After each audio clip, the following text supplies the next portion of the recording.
Hey there gamers, DreamcastGuy here. Today we're talking about Yakuza Kwami 3 Dark Ties because I have been playing it, I have been loving it, and if you want to try it for yourself, this game is actually out now on Nintendo Switch 2, on PlayStation 4 and 5, on Xbox, and on Steam. And if this looks fantastic, well, this video is sponsored by Sega. You can actually click a link at the top of the description box and get it for yourself today. But let me break down why this game is so fun and why it is so big. Because even the name of it, Yakuza Kwami 3 and Dark Ties, this is two games in one. It is really freaking big. This is very content packed, including what I love most, the side content. But let me talk about what it is.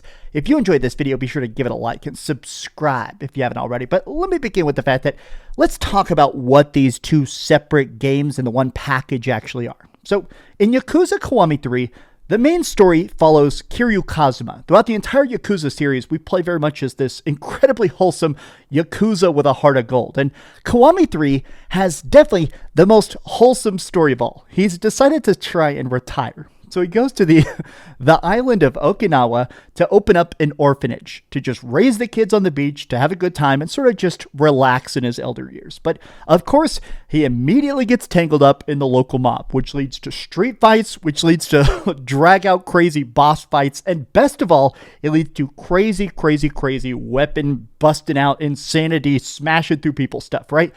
The combat in these games is so fun, but I really like the fact that this is outlandish as it's always been. Now, if you're new to the Yakuza series, what's best about it is that each of the games completely works on their own. Each of them has their own setup, their own payoff, right? Each of them is completely contained, and that brings me to Dark Ties. I want to quickly talk about this because this to me was such a big surprise. So, Dark Ties is a prequel, and I'm not going to get too deep into it because it's kind of spoilery, but the prequel follows the antagonist, the bad guy of Yakuza Kwami 3. You get a chance to play him before the game starts to see about his failed businesses, why he joined the Yakuza, why he ends up basically ending up on the dark side, right? And it's such an interesting, fresh, and very different look at Yakuza. And I kind of like the fact that you get a chance to see both of it. After you fully beat Yakuza Kwami 3, it's cool to go and see sort of the other side of the story. I think that's incredibly freaking interesting. This is two separate full games. But let me talk about the combat, let me talk about the side quests, and let me talk about the minigames.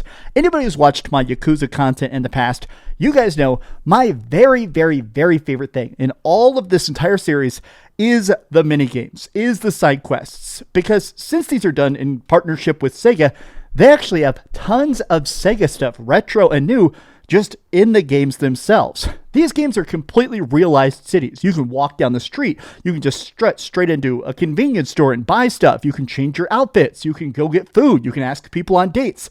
You go on all sorts of crazy side quests, but you can also just walk straight into a bar. You can go karaoke.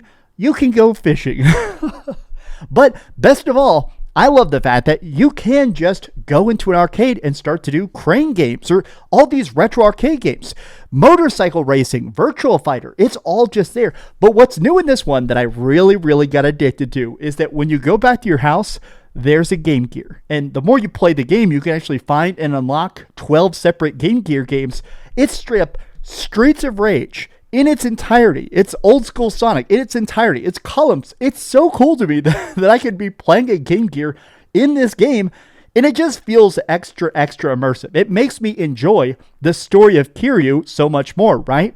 But let's talk a bit about the combat, because this is easily the part that's maybe the most just silly and super fun to kind of get good at, which is that while you're wandering the streets of Okinawa and checking out the sights and helping people out and trying to overthrow the local Yakuza and stuff, you can get into all sorts of constant scuffles against rival Yakuza or muggers or all sorts of crazy stuff. At one point, I got jumped by an evil baseball team. It's hilarious, right? But when you get into a fight, these main characters, whether you're playing as Date or if you're playing, of course, as Kiryu, these guys are very, very good at just crazy advanced martial arts. But in this one, Kiryu has a new style of fighting, which is this special martial art based around these 8 different weapons. So he'll have sword and shield. He'll be busting out like this chain that can hurt everybody around him. He can do all sorts of crazy takedowns where he's actually hitting people with like this big baseball bat looking thing.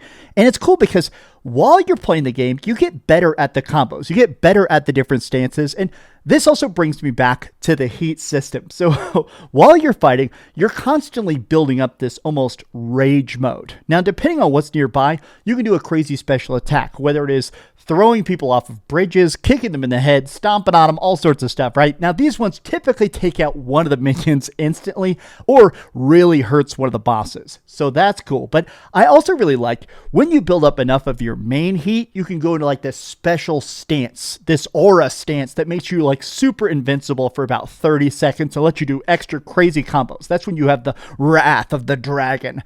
This game, I just love the combat. I like the fact that it feels so good. There's no load screen. It doesn't pause. It just straight up drops you into the action. And so because of it, everything is a weapon, whether it is picking up bikes, picking up bats, picking up anything off the ground and fighting people. It feels so good. Whether you're fighting in a parking garage or in a random convenience store and smashing each other through shelves, it feels good to fight every single time.